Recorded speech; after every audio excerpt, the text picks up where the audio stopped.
Hello and welcome to this video. This is Master on Marble, and it's been a while since I posted a video for the last time, but now I am back, and as I promised, I am back with a practical example which is a pretty memorable one for the Hungarian chess fans, as it was played by back then international master, now grandmaster Benjamin Ledorovid White, and by 15th world champion of chess Vishwanathan Anand with black.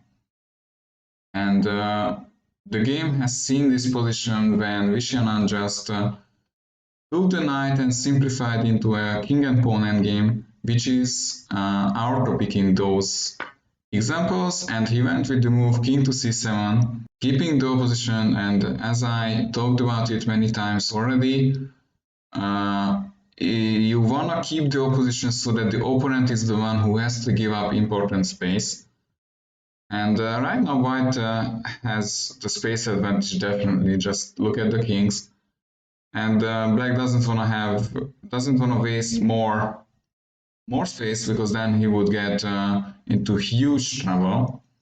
White went with the move h4, and it seems that in the long run, black is the one who has to give up the opposition, because white makes the king side symmetrical, and it's black to move, so black has to first waste the waiting moves, which means that white has at least as many waiting moves as black. So in the long run, black has to give up the opposition.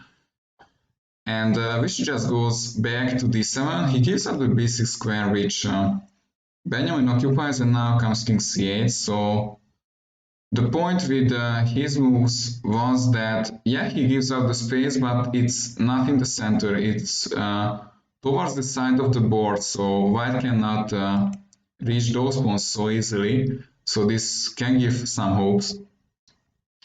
And Benjamin goes with another very precise move. It's b4, stopping any a5, and the white a pawn will have so many free moves which are crucial later. So he goes with king b8, keeping the opposition, but now it's so much disadvantage for black. Benjamin goes with f3 and g4. He wants to clarify the kingside situation, and then he can be just winning on the queen side. Vishy goes back to c8 with the king, and now comes g4. So instead of g4, I have analyzed also king a7 and a3 plans. If you are really interested, just check the literature study below. But in the game, g4 was played, and Vishy took the pawn. After takes g4 was played, and now he steps back into the opposition, waiting for white what he wants to do. And now white is actually just winning. He goes with h5, threatening g5, h6, creating a very strong pass pawn. So black has to defend it, and he goes with the move f6.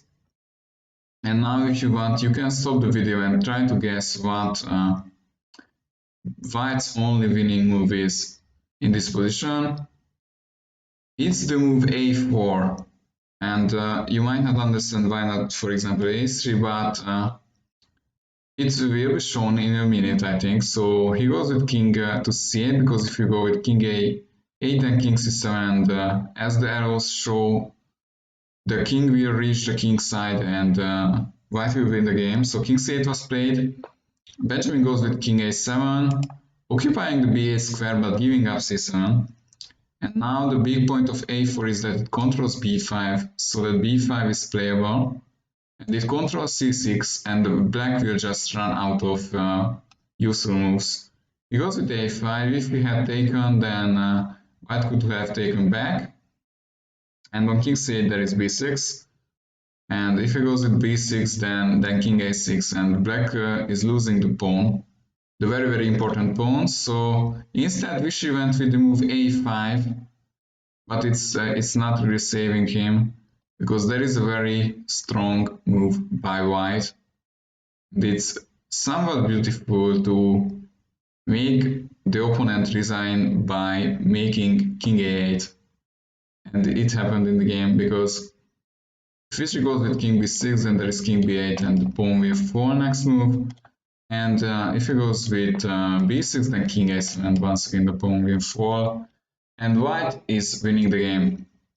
So that was it about the practical example that I wanted to show you.